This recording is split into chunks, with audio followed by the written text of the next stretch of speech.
Ce matin, on veut s'encourager, continuer à s'encourager dans la parole. Et je voudrais lire avec vous l'Épître aux Romains, justement. Et le verset 23.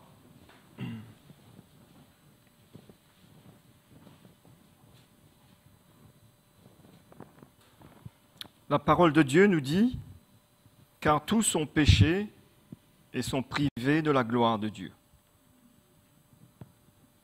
Et ils sont gratuitement justifiés par sa grâce, par le moyen de la rédemption qui est en Jésus-Christ. » Au verset 25, Paul continue et il dit « C'est lui que Dieu a destiné à être par son sang pour ceux qui croiraient victimes propitiatoires. » Amen.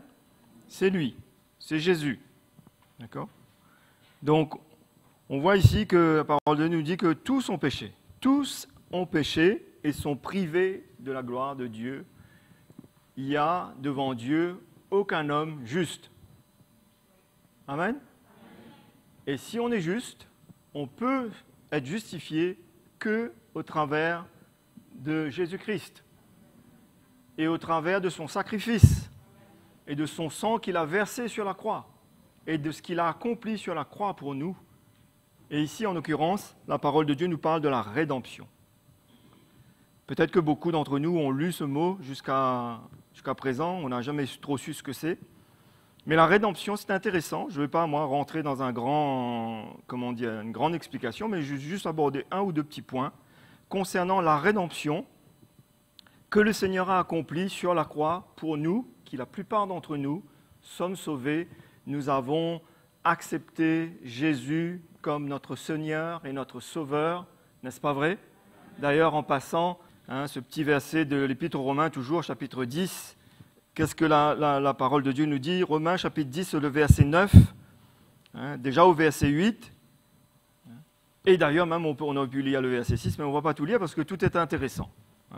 Où l'apôtre Paul nous encourage à dire que personne ne puisse dire aussi, ne dis pas dans ton cœur qui montera au ciel. Souvent on dit ça, qui sera sauvé? Mais on ne sait pas qui sera sauvé, nous, c'est Dieu seul qui sait.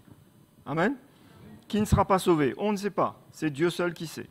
Ce qui est intéressant pour nous de savoir, c'est de savoir, le salut est à notre portée, d'accord?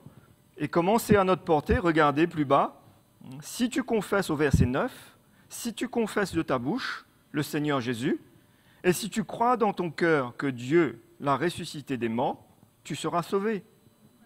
C'est très simple, non? Si tu crois dans ton cœur, si tu confesses de ta bouche, tu seras sauvé. Car c'est en croyant du cœur qu'on parvient à la justice, et c'est en confessant de la bouche qu'on parvient au salut selon ce que dit l'Écriture. Celui, quiconque, croit en lui ne sera point confus. Quand on a fait cette démarche, il n'y a plus de confusion.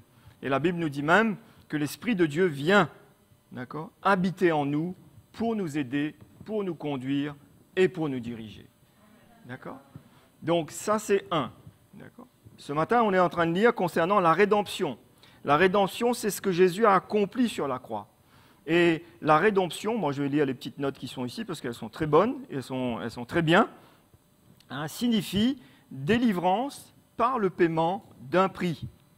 Vous entendez bien ce matin, mes frères et sœurs? Délivrance par le paiement d'un prix. Ce n'est pas fini. Il y a 3 mots grecs que je vais vous épargner la prononciation ce matin. D'accord? 3 mots grecs pour expliquer ce que représente et ce que c'est que la rédemption. Et je vais vous lire. D'accord? Donc, la rédemption, c'est acheter un objet au marché, par exemple. D'accord? Acheter un objet au marché. L'homme est considéré comme un esclave vendu au péché. Il faut bien comprendre ça. D'accord? Nous avons lu tout à l'heure, car tous ont péché et sont privés de la gloire de Dieu. L'homme est, comment dire, comme un objet, d'accord, sur le marché, un esclave ici, qui nous explique, vendu au péché. Il est vendu au péché. En d'autres mots, mes frères et sœurs, il n'y a pas de solution pour nous à part le sacrifice de Jésus et ce que Jésus a accompli. D'accord? il n'y a pas de rédemption, il n'y a pas de rachat. Personne n'aurait pu faire ça. Personne ni aucun autre moyen. D'accord ? Il faut que ce soit clair pour nous. C'est pour ça que la Bible nous dit dans l'épître de Paul aux Éphésiens que c'est par grâce que nous sommes sauvés par le moyen de la foi. Non, ce n'est pas par les œuvres. Personne ne peut se sauver par lui-même. Personne ne peut faire quoi que ce soit pour se sauver. C'est le sacrifice de Jésus sur la croix. C'est dans ce sacrifice que tout a été accompli pour nous. D'accord ? Et Christ nous a rachetés. Mais c'est très intéressant parce qu'il faut bien comprendre, parce que souvent on peut dire, sur la terre par exemple, que quelqu'un achète quelque chose, l'autre vole quelque chose, vole la même chose, et puis il devient propriétaire. Nous par contre, ce n'est pas du tout comme ça. Christ nous a rachetés, point, c'est tout. Personne ne peut rentrer en jeu. Personne ne peut venir et nous racheter ou nous dominer ou tout ce que vous voulez. C'est intéressant, mes frères et sœurs. C'est pour ça qu'il faut bien comprendre ce qui s'est passé. Moi, les mots me manquent, mais je vais essayer un petit peu de nous aider, de nous encourager, afin qu'il y ait un petit peu de lumière et afin qu'on comprenne aussi le but dans le quoi je veux venir ce matin pour nous montrer que, mes frères et sœurs, si on pêche, si on passe à côté, il y a toujours la grâce de Dieu qui est là. Et il ne faut pas hésiter. Dites-moi amen, parce que c'est très important. Et donc, ici, on continue. Il est comme un esclave vendu au péché et condamné à mort. Le péché en nous, d'accord, nous rend esclaves du péché et on est condamné à mort. C'est pour ça que la Bible nous dit que tous sont péchés, sont privés de la gloire de Dieu. Si Jésus n'était pas venu, si Jésus n'était pas mort sur la croix, si le Fils de Dieu n'était pas descendu, mes frères et sœurs, nous serions perdus. D'accord ? Et donc, le mot rédemption veut dire cela. D'accord ? Donc, condamné à mort, mais susceptible d'être racheté au prix du sang de Christ le Rédempteur. Susceptible d'être racheté au prix du sang de Christ le Rédempteur. C'est-à-dire que ce sacrifice qui a été accompli sur la croix est disponible à tous les hommes et les femmes sur cette terre.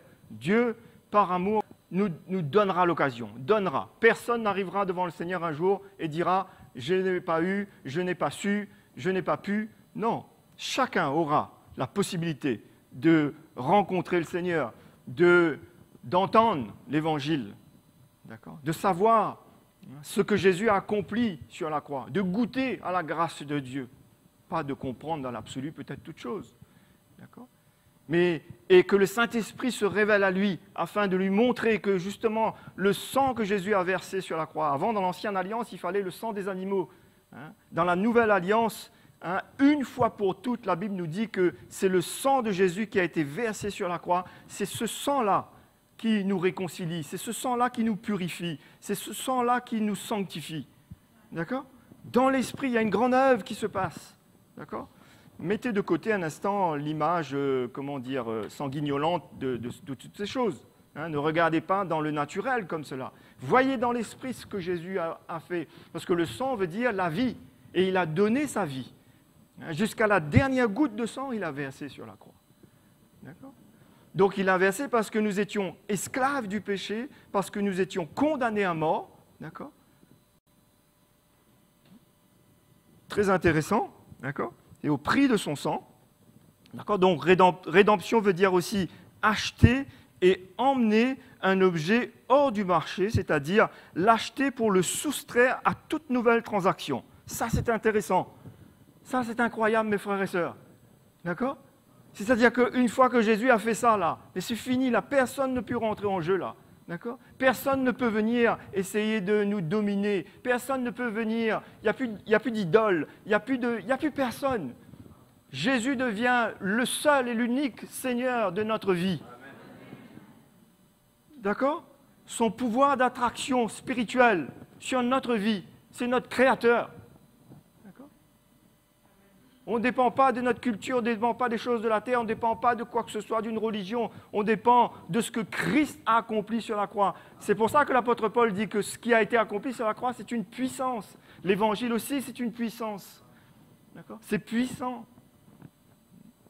Et c'est important pour nous de comprendre cela, parce que vous allez voir aussi ce petit bout sur lequel je veux vraiment venir ce matin, afin de nous aider. Parce que souvent, on écoute trop, soit notre voix à nous, soit notre pensée à nous, ou soit de la voix de l'ennemi qui vient nous condamner, qui vient nous dire, c'est fini, c'est cuit, regarde comment tu es, regarde ce que tu as fait. Et on ne comprend pas le sacrifice de Jésus. D'accord ? On ne comprend pas ce qui a été accompli dans le sacrifice de Jésus. Le sacrifice du Seigneur, c'est tous les jours qu'on peut venir. Alors, bien sûr, la Bible, vous allez voir, ne nous encourage pas à pécher afin d'obtenir grâce encore une fois. D'accord ? Ce n'est pas dans ce style de vie-là qu'on vit. D'accord ? Mais dans l'esprit, quelque chose s'est passé parce qu'on a obtenu vraiment cette régénération, cette libération. Il y a un miracle qui s'est passé dans notre cœur, dans notre vie. D'accord ? Et on va voir tout à l'heure, justement, ces quelques versets. Mais je continue là-dessus. Donc, c'est acheter et emmener un objet hors du marché. On n'est plus, c'est un peu comme je ne sais pas, prenez n'importe quel exemple sur la terre. L'argent, l'or, le pétrole qui est sur un certain marché est régi par ces lois et tout ça. À partir du moment où nous donnons notre vie à Jésus, on sort sur ce marché où l'ennemi pouvait avoir le pouvoir sur nous. Vous comprenez là ? Vous imaginez l'amour de Dieu et la grâce de Dieu pour notre vie ? C'est pour ça que c'est important que nous puissions faire ce pas avec le Seigneur, que nous puissions, comme on a lu tout à l'heure, si tu confesses de ta bouche, si tu crois dans ton cœur, tu seras sauvé. L'Esprit de Dieu vient en nous, on obtient le salut. D'accord ? Notre nom est inscrit dans le livre de vie. Le sang de Jésus nous coule sur nous dans l'Esprit, spirituellement, et nous lave et nous sanctifie de tout péché. Le sang de Jésus nous réconcilie avec le Père. Nous avons un avocat auprès du Père, c'est Jésus seul. Il n'y a pas d'autre. Il n'y a pas d'autre moyen par lequel nous pouvons être sauvés à part le nom de Jésus, à part le Seigneur. Il n'y a pas d'autre. Amen, mes frères et sœurs. Et cela est toujours d'actualité parce que nous sommes encore ici-bas, nous sommes encore dans ce corps, et ça nous arrive tous de tomber, de passer à côté, de chuter, mais le moyen est toujours là, disponible pour nous. D'accord ? Si on se repent, si on s'humilie, et il faut le faire, pas parce que c'est une obligation, mais parce que dans l'esprit, le Seigneur nous a rachetés à un grand prix, d'accord ? Et il y a une libération qui est venue dans notre vie, dans notre cœur, d'accord ? Vous allez voir, tout à l'heure, la Bible nous dit que nous ne sommes plus esclaves du péché. Ça, c'est extraordinaire. Vous pouvez savoir ça, vous pouvez voir cela. Ça nous arrive de tomber, ça nous arrive de faire certaines choses, mais nous ne sommes plus esclaves du péché, nous sommes esclaves de la justice, nous sommes esclaves de Jésus maintenant. Ça, c'est le bon esclavage. Vous pouvez dire amen à ça, vous, ce matin ? Merci Seigneur. On peut dire merci Seigneur ce matin ? Ou est-ce qu'il faut le pasteur pour nous dire, dis merci Seigneur ? Dis-toi merci Seigneur, merci Seigneur. Et souvent, moi-même, j'ai regardé ma vie, je dis, mais Seigneur, il y a encore ça dans ma vie, je lutte encore, j'ai encore ces faiblesses, j'ai encore ça. Mais vous savez, quand la révélation de l'Évangile vient dans notre cœur, quand l'Esprit de Dieu nous éclaire, et le Seigneur nous montre vraiment que nous ne sommes plus, et c'est vrai, nous ne sommes plus esclaves du péché. Avant, nous étions esclaves du péché. Le péché dominait sur nous, le péché nous condamnait, le péché nous séparait, mais maintenant, quoiqu'encore quelquefois nous passons à côté, nous péchons, mais la grâce de Dieu est disponible pour nous. Amen, mes frères et sœurs. Et pourtant, la parole de Dieu ne nous encourage pas à pécher. Nous sommes dans une nouveauté de vie, d'accord ? Mais si nous péchons, la grâce de Dieu est là.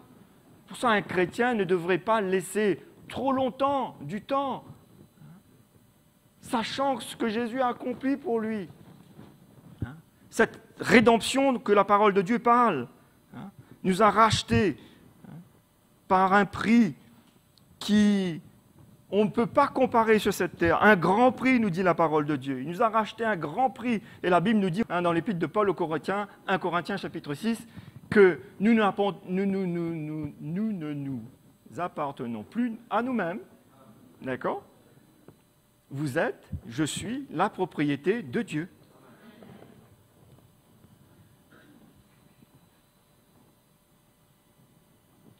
Et donc, des fois, quand on veut faire ci, on veut faire ça, le Seigneur est patient, Dieu est amour, Dieu est un Dieu de grâce, mais on a besoin de comprendre de plus en plus. Et c'est pour ça que de plus en plus, cette prière vient dans notre cœur, vous dire, Seigneur, que ta volonté se fasse.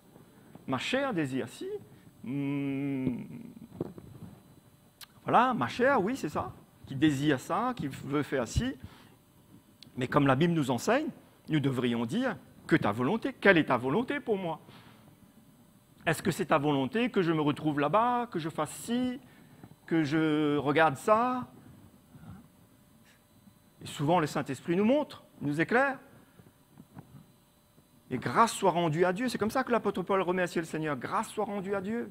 L'Esprit de Dieu habite en nous. D'accord? Et il nous aide, il est là pour nous guider, nous conduire, nous diriger. D'accord? C'est lui qui nous convainc de péché, de justice et de jugement. Donc, acheter et emmener un objet hors du marché, c'est-à-dire l'acheter pour soustraire à toute nouvelle transaction. Cet aspect souligne le caractère définitif de la rédemption. L'emploi du même terme en grec dans Éphésiens, on pourra lire ça. D'accord?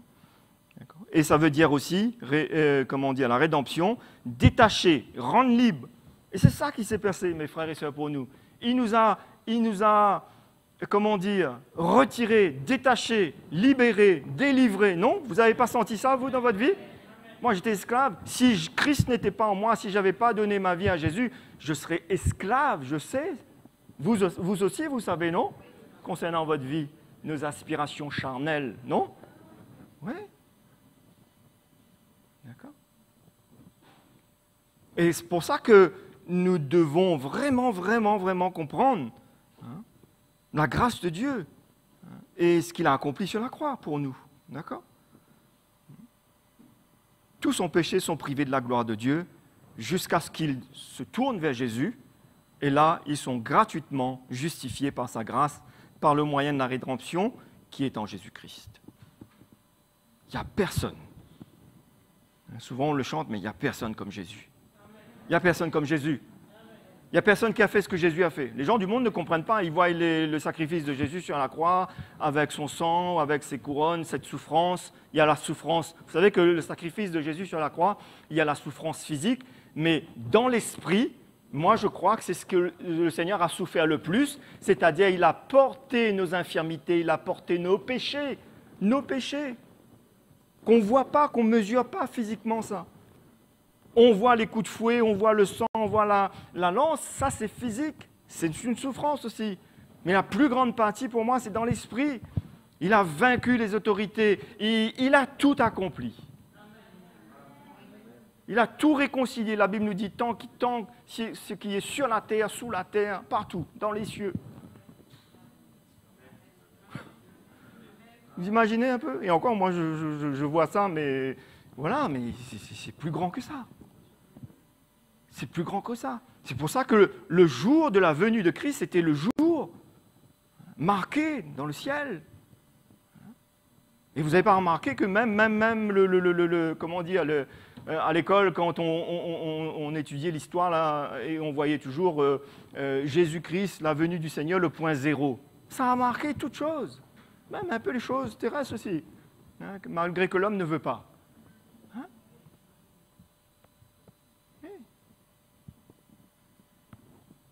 C'est pour ça que pour nous, ce matin, on doit vraiment comprendre que s'il y a quelque chose dans notre vie, le sacrifice de Jésus est disponible ce matin. Si on vient par la foi, si on crie au Seigneur, si on se repent, le Seigneur nous pardonne, le Seigneur nous libère, le Seigneur nous guérit, le Seigneur nous change et nous transforme. Son sacrifice est disponible pour nous encore ce matin. Et personne, quelque part, n'a le droit de repentir comme il est.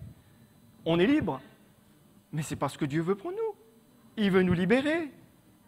Il veut nous délivrer encore. N'est-ce pas, mes frères et sœurs? Pour ça, il faut qu'on comprenne cette rédemption qui signifie la délivrance de nos vies par le paiement d'un prix. Jésus a payé un prix, un grand prix pour nous sur la croix, pour nous racheter. Nous étions comme des brebis errantes, nous étions égarés, nous étions perdus, non? Nous ne savions pas où nous allions. Non, n'est-ce pas vrai, mes frères et sœurs? Mais maintenant, nous savons où nous allons. Nous savons à qui nous appartenons. Nous appartenons au Seigneur. Je suis la propriété de Jésus. Tu es la propriété de Jésus. Certes, hein, c'est vrai que tu ne peux pas faire ce que tu veux, mais Dieu est amour, Dieu de grâce. Il ne t'encourage pas à faire ce que tu veux, lui, mais il est amour, il est grâce, il est patient. Mais tu as besoin de savoir aussi qu'il y a la repentance qui est là. Il est prêt à te pardonner. Mais repens-toi, d'accord? Ne tarde pas, repens-toi, d'accord? Nous sommes sous le temps de la grâce, non? Nous sommes sous le temps de la grâce. Jésus peut pardonner n'importe qui. Le plus grand pécheur de ce monde, s'il se tourne vers le Seigneur, s'il demande pardon au Seigneur, Jésus le pardonne. N'est-ce pas vrai?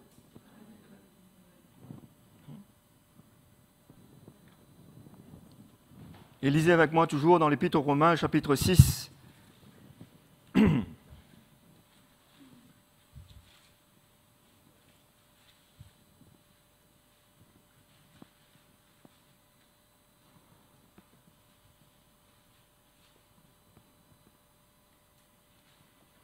Au verset 14, chapitre 6, Paul était en train de parler à ces Juifs qui étaient là, dans l'Église, à ces Romains aussi, hein, et concernant la loi. Mais vous savez que la loi, ce que ça faisait, la loi juive, la loi mosaïque, la loi lévitique. Hein, tu ne feras pas ci, tu ne feras pas ça, tu ne feras pas ci, tu ne feras pas ça. Et finalement, hein, le péché faisait encore davantage de dégâts. D'accord? Parce qu'ils n'arrivaient pas à mettre en pratique une loi. Et vous allez voir. Donc Paul l'a dit, hein, car le péché n'aura point de pouvoir sur vous, puisque vous êtes non sous la loi. Et nous ne sommes pas juifs, mais il y a une certaine loi, c'est-à-dire qu'on peut s'imposer ou s'appliquer. C'est pour ça, ce matin, moi je vous dis, encore une fois, nous sommes libres. Mais si nous entendons la voix du Saint-Esprit, qu'est-ce que nous faisons? Nous voulons obéir, non? Personne ne t'oblige. Il faut que... Non, il n'y a pas ça. Hein? C'est ton cœur qui doit parler, c'est ton cœur qui doit répondre, c'est ton cœur qui doit entendre. Quand on a un cœur à cœur avec Dieu, la première fois que je suis venu au Seigneur, il y a eu un cœur à cœur. Je doutais, je ne savais pas, je ne comprenais pas, je ne savais pas si c'était vrai. Mais quand j'ai eu ce cœur à cœur, comme pour vous, non? Jésus a touché mon cœur. Jésus n'a pas touché votre cœur? Non? Oui. Paul aussi, Jésus a touché son cœur. Il ne savait pas, lui, il faisait tuer les chrétiens de la première Église. Il était ennemi de l'Église. D'accord? Mais la Bible nous dit que quand il l'a arrêté sur le chemin de Damas, qu'est-ce qui s'est passé?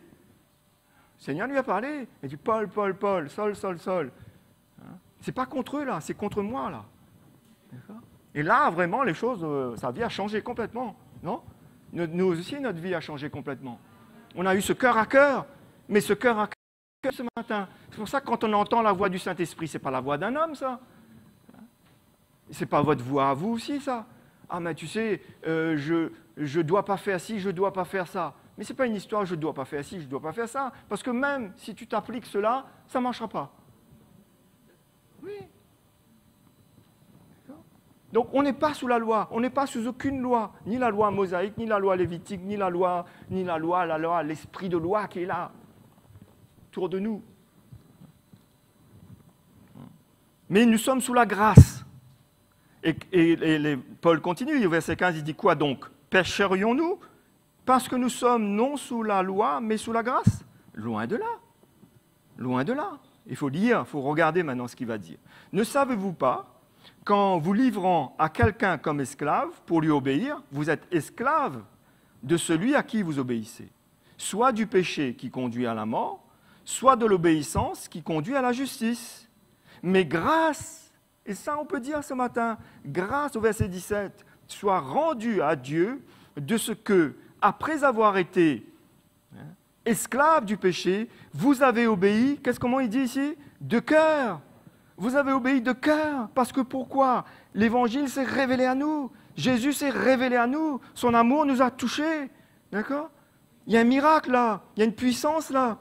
D'accord? D'accord? Oui.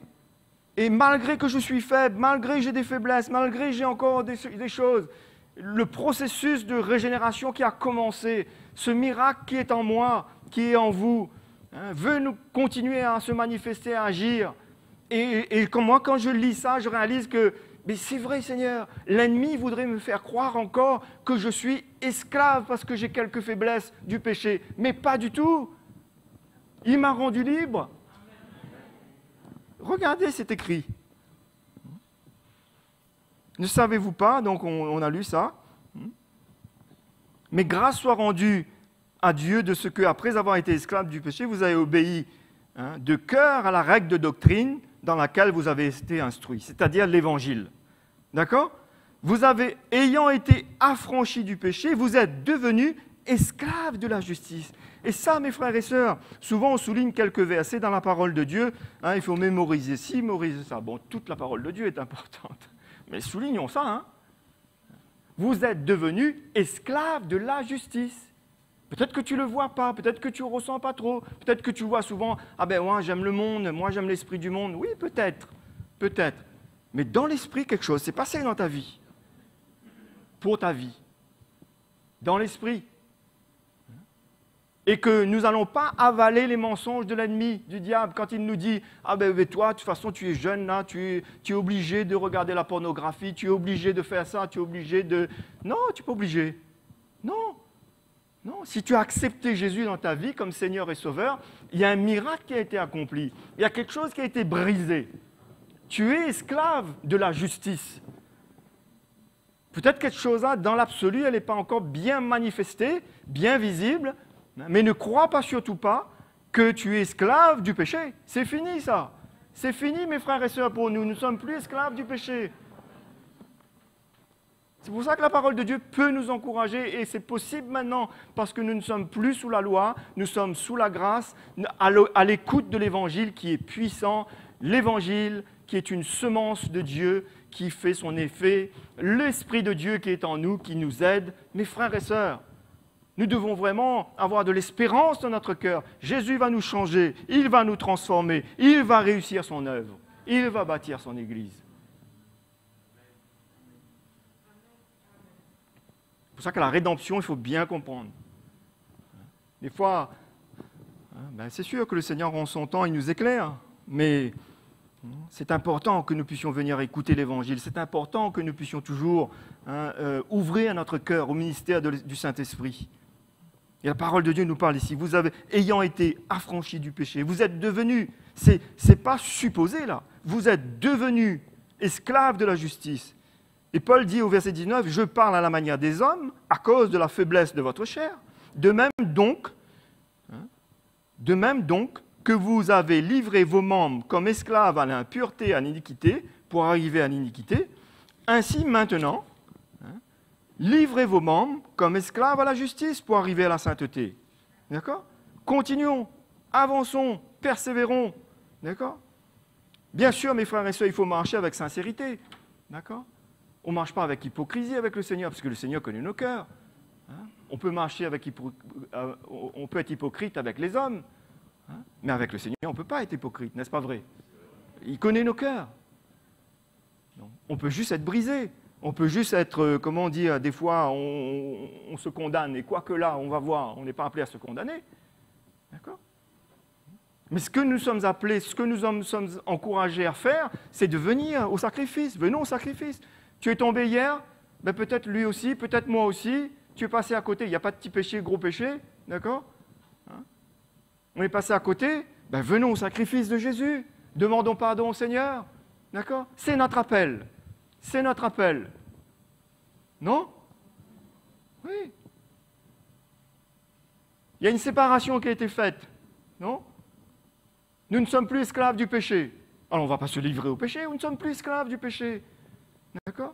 N'entendons pas cette voix qui nous dit oui, de toute façon, toi, ça, c'est. Voilà, tu es cuit là-dessus. Mais non, tu n'es pas cuit. Si au football, c'est pas cuit, alors n'en parlons pas dans l'esprit, non ? Au football, jusqu'à la dernière minute, on peut égaliser, on peut marquer, on peut gagner. Non ? Ça, c'est le football, chose terrestre. Mais dans l'esprit, c'est remporté déjà. Il a remporté la victoire. Il a remporté, il n'a pas remporté. Il a remporté la victoire pour toi et pour moi. Et il va nous aider.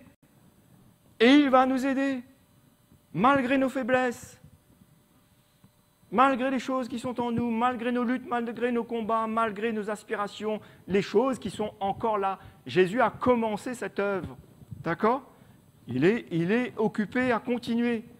Il veut nous changer. Il ne va pas nous lâcher. Il nous a racheté un grand prix, non ? D'accord ? On n'est plus là. C'est pour ça que la Bible nous dit que nous ne sommes plus du monde. Nous ne sommes plus du monde. Nous ne sommes plus sur le marché, comment dire, comme on a lu tout à l'heure, là, de négociation. Hein, c'est fini ça. Il nous a rachetés. L'ennemi sait. Il nous a racheté un grand prix. Nous sommes la propriété du Seigneur. L'Esprit de Dieu habite en nous. Il veut nous faire croire le contraire. C'est pour ça que souvent il nous dit, bah oui, mais vas-y, fais ci, fais ça. Moi, je me souviens quand j'étais jeune converti, après 1 an de conversion, je suis parti dans le monde. Pendant 1 an, je suis retourné dans le monde. Parce que ma chair était faible, il y avait encore... Mais je n'avais pas personne, j'avais peut-être pas grand monde pour m'aider à cette époque-là.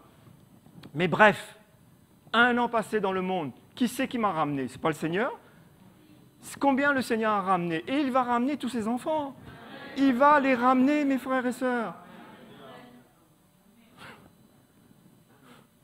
Il va les ramener. C'est une semence incorruptible qui est tombée dedans. Vous n'avez pas remarqué que souvent on croit, on voit tout. Et on dit pourtant, hein, ne regardez pas la bouteille à moitié vide, mais nous-mêmes, hein, on peut avoir une tendance, et je me suis vu moi-même souvent, avoir une tendance de voir que ça sera dur. Ben, c'est vrai peut-être, mais ça ne sera pas trop dur comparé au sacrifice que Jésus a accompli sur la croix. Pour me libérer, pour me délivrer, peu importe ce que c'est. Peu importe. Viens seulement. Viens. L'appel de Jésus est là encore ce matin. Hein? Peut-être pour le salut, pour quelqu'un qui n'a pas donné sa vie à Jésus, qui n'est pas entré dans le royaume de Dieu. L'appel du Seigneur est là ce matin. Viens. Tu veux donner ta vie à Jésus? Viens. D'accord?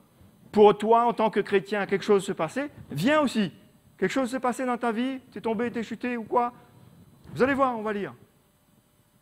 Il n'y a plus de condamnation. D'accord? Jésus veut nous aider à marcher la tête haute. Le diable veut nous courber la tête. Et il veut nous faire croire que le sacrifice de Jésus n'est pas suffisant. Mais gloire soit rendue à Dieu, comme dit Paul. Gloire soit rendue à Dieu pour le sacrifice du Seigneur sur la croix. Sur la croix, il n'a pas accompli une petite chose, c'est une grande chose. Il nous a racheté un grand prix, il nous a libérés, il nous a délivrés. C'est plus possible de négocier. D'accord? Il ne nous a même pas demandé notre avis. D'accord? Si on est d'accord ou pas. Merci Seigneur pour ça. Merci Seigneur pour ça. Parce que nous, on aurait peut-être hésité. D'accord? Il nous a rachetés, nous sommes sa propriété non négociable. Et il n'est pas prêt à vendre, il n'est pas prêt à revendre. Vous connaissez quand vous avez quelque chose que vous ne voulez pas vendre là. Hein? Ça je ne vends pas. Des fois, vous avez une vieille 4L. Non, ça, je ne vends pas du tout. Mais nous ne sommes pas une vieille 4L, nous sommes des enfants de Dieu. D'accord? Donc, relevez la tête là ce matin, mes frères et sœurs. Adressez votre tête un peu. Allez, faites un sourire derrière ce masque-là. Il y a de la foi. Hein? Ben oui, moi, je crois que le Saint-Esprit, l'Évangile, veut nous donner la foi. Veut nous faire voir dans le sacrifice de Jésus, tout est possible. Il est prêt à nous pardonner. Si nous venons sincèrement nous humilier, demander pardon, il nous pardonne. Il nous relève. Et il va nous emmener sur le terrain de la sincérité, sur la vérité. Il va nous emmener, hein. Vous inquiétez pas. Vous croyez que le Seigneur va faire la... Lui, il est confus? Non, il n'est pas confus. Et on a lu tout à l'heure, et on pourrait lire. Celui qui se donne au Seigneur, il ne sera pas confus. Il n'y a plus de confusion. Le Saint-Esprit est clair. C'est pour ça que quand Jésus est arrivé auprès des gens, il leur parlait clairement, non? Jésus est venu auprès de la femme samaritaine, il a dit « Où est ton mari? Je sais que celui-là, ce n'est pas encore ton mari. » Et elle n'a pas ressenti de condamnation. Mais le Seigneur voulait l'aider, parce que c'est ça que Dieu veut, non? Il veut nous sanctifier, il veut nous purifier, il veut nous laver. D'accord? Amen?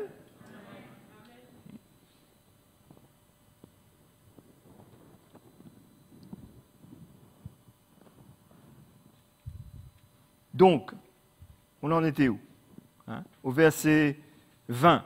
Car, et c'est là que Paul parle, toujours Romains 6, verset 20, « Lorsque vous étiez esclaves du péché, vous étiez libres à l'égard de la justice. C'est vrai, on était libre, on ne le reconnaissait pas. D'accord? C'est ça qui se passait. Quand on était dans le monde, mes frères et sœurs, on ne savait pas. Hein, c'est comme les gens du monde. Les gens du monde, bon, ils sont sous le poids du péché, ils ne savent pas trop, c'est confus. D'accord? Mais ils savent qu'il y a quelque chose qui ne va pas, leur vie n'est pas agréable, n'est pas bien, ils ne savent pas où ils vont. Hein, mais nous, la Bible nous dit que nous avons une ancre pour notre âme, non? On sait où on va. Quelle grâce extraordinaire, non? Et la parole de Dieu au verset 21 dit « Quels fruits portiez-vous alors? Des fruits dont vous rougissiez aujourd'hui. Car la fin de ces choses, c'est la mort. » D'accord? C'est la mort. La mort physique, la séparation avec Dieu surtout. D'accord? Mais maintenant, étant affranchi du péché et devenu esclave de Dieu, ça, il faut souligner ça dans la parole de Dieu, non? Pourquoi on ne souligne pas ça? Hein? C'est déjà souligné.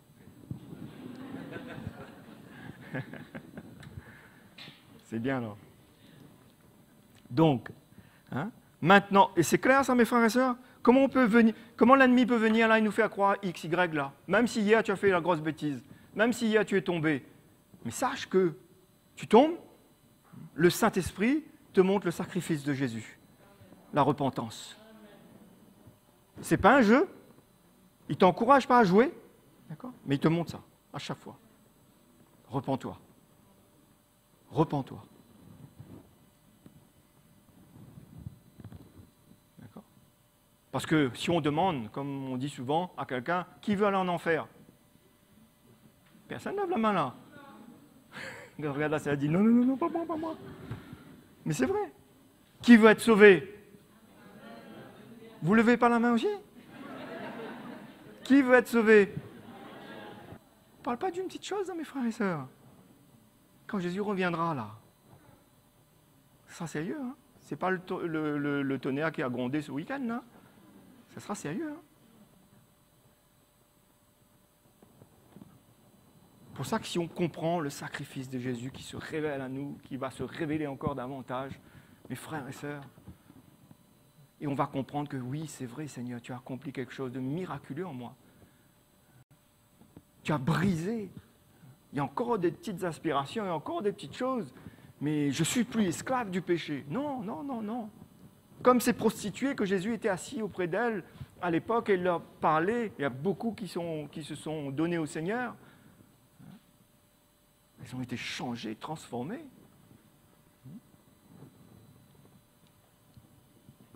Mais maintenant, étant affranchis du péché, devenus esclaves de Dieu, vous avez pour fruit la sainteté et pour fin la vie éternelle. Car le salaire du péché, c'est la mort, mais le don gratuit de Dieu, c'est la vie éternelle en Jésus-Christ notre Seigneur. Et c'est bien, chaque fois, toujours, la Bible, et le Seigneur, notre Dieu, qui nous dit ça, le don gratuit. C'est le don gratuit. C'est un don déjà gratuit. Pourquoi cette double, accentuation sur cette chose même-là? Pourquoi ça? Pour nous faire comprendre qu'il a donné, il ne reprend pas. Amen. Le diable, lui, il va vouloir venir faire croire à quelqu'un, bah oui, tu es perdu, mais oui. D'accord. Il va se servir de tous ces éléments-là pour essayer de distraire, pour essayer de disqualifier, pour essayer d'embourber. Mais l'évangile est puissant. L'évangile est puissant. L'Esprit de Dieu, le ministère du Saint-Esprit est grand. C'est lui qui convainc, c'est lui qui éclaire les enfants de Dieu. Et nous devons aussi, quand nous entendons ça, relever la tête. Amen. Relever la tête. Et c'est pour ça qu'au chapitre 8, dans tout ce passage que Paul était en train d'encourager l'Église, au chapitre 8 et le verset 1er, il pouvait dire, il n'y a plus de condamnation. Il n'y a plus maintenant aucune condamnation pour ceux qui sont en Jésus-Christ. Il n'y a plus. Amen. Si on se condamne, c'est parce que quelque part on manque de lumière, on manque de révélation, d'accord? Et qu'on écoute la voix de l'ennemi. Mais il n'y a plus de condamnation pour ceux qui sont en Jésus-Christ. En effet, la loi de l'esprit de vie, en Jésus-Christ, m'a affranchi de la loi du péché et de la mort. Encore une fois, il revient dessus sans cesse. La loi de l'esprit de vie en Jésus-Christ, c'est l'évangile. D'accord? Ce n'est pas une loi, ça. C'est l'évangile qu'on entend, et de cœur, notre cœur, cœur à cœur avec Dieu, cœur à cœur avec le Saint-Esprit. On obéit de cœur. On veut obéir. Non? On peut venir. Moi aussi, je suis venu à un appel et que je savais au fond de moi, je dis Seigneur, il y a encore ça dans ma vie. Seigneur, je n'arrive pas. Je le fais, mais je n'arrive pas. Et le Seigneur me dit, t'inquiète pas, viens, t'inquiète pas. Ouais. Et pour autant, encore une fois, Dieu nous parle aussi clairement. Il veut nous emmener sur le terrain de la sincérité. Hein. Il ne veut pas nous dire, ben là tu te repens dimanche, demain tu pêches.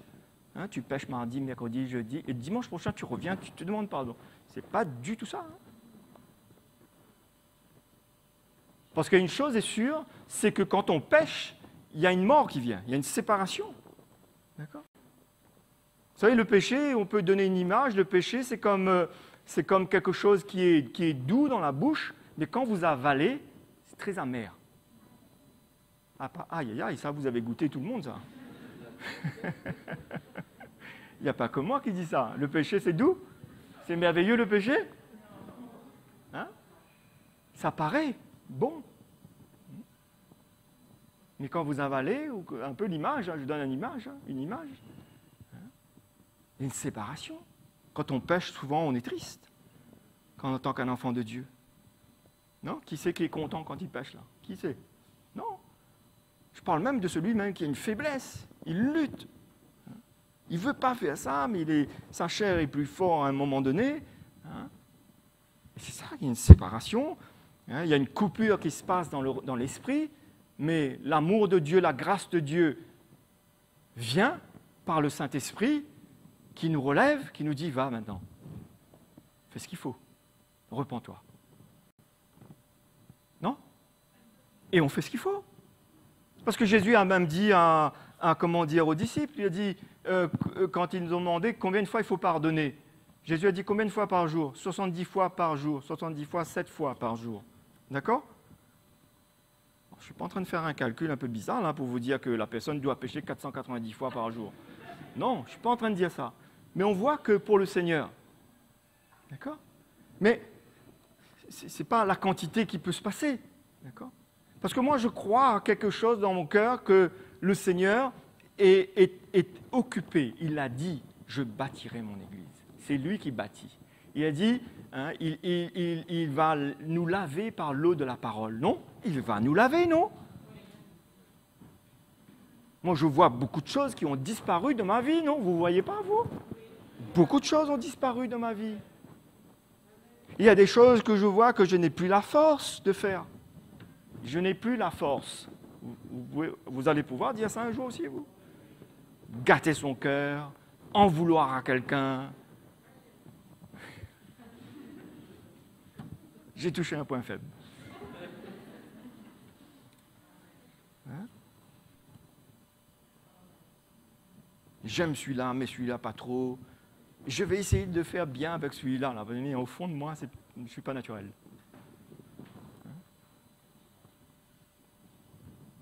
On voit ces choses-là, ces miracles que l'Évangile, en prenant notre croix, en renonçant nous-mêmes, en perdant notre vie, on la trouvera. On trouvera Christ. C'est pour ça que Paul pouvait dire, ce n'est plus moi qui vis, c'est Christ qui vit en moi. Il y a une mort qui a joué à nous. Ça, c'est la bonne mort, la bonne mort. D'accord ? Le renoncement en soi-même, cette mort. On est appelé à collaborer avec le Seigneur. On a une petite responsabilité. On a une part. Tu as une part. Cette part que Dieu nous demande n'est pas trop grande. Hein? Elle est juste. Elle est juste. D'accord? Oui. Jésus te demande cette part. Garde ton cœur, veille sur toi-même.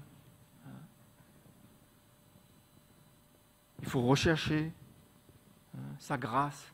Il faut nous attacher à lui. Il faut le suivre. D'accord? Ce n'est pas lui qui a dit qu'il va faire ça. Non? Il nous a demandé si quelqu'un veut venir après moi. Tu veux venir après lui? Oui ou non? Ben voilà. On a une petite part. D'accord?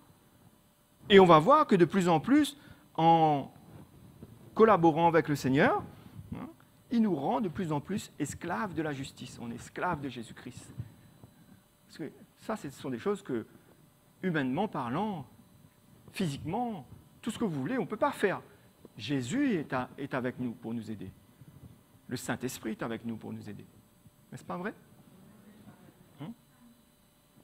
C'est pour ça qu'on ne peut pas se condamner. On ne peut pas rester dans la condamnation. Et on a besoin de comprendre, mes frères et sœurs, qu'on est appelés à être esclaves de la justice. Et non pas, même si on a encore des choses en nous là qui ne vont pas très bien et qu'on répond encore aux sollicitations de la chair quelquefois, vous n'êtes pas esclave de cette chose-là. Vous n'êtes pas esclave. Tu n'es pas obligé. Regarde, tu vas voir. Tu peux dire non aussi. Jésus va t'aider à dire non aussi. Jésus va t'aider de refuser aussi. Oui. Et moi, je ne vais pas lire tous les l'Épître aux Romains ce matin, mais c'est dans cette lignée-là qu'il va partir. Hein. Affectionnez-vous aux choses de l'esprit, non, et non pas aux choses de la chair. Vous savez, l'affection de la chair, c'est la mort, l'affection de l'esprit, c'est la vie. D'accord? On est en train de suivre le Seigneur et dans ce processus-là, il nous attache à lui de plus en plus. Il nous attache à lui de plus en plus. Pour ça, il faut le suivre. Laissons le Seigneur nous conduire. Laissons le Seigneur, il prendra soin de nous. Il prend soin de nous, il prend soin de moi. Peu importe qui tu étais avant. Peu importe ce que tu as fait avant. Peu importe les luttes, les combats, le péché que tu avais ou je ne sais pas. Peu importe. Le miracle de Jésus sur la croix est puissant. Puissant. Il peut libérer, il peut changer, il peut transformer. Moi, je visite quelqu'un en ce moment qui a, des choses particulières. Et il peut me témoigner que la présence de Jésus lui fait du bien. Ça, c'est un témoignage puissant, ça. Croyez-moi. Hein.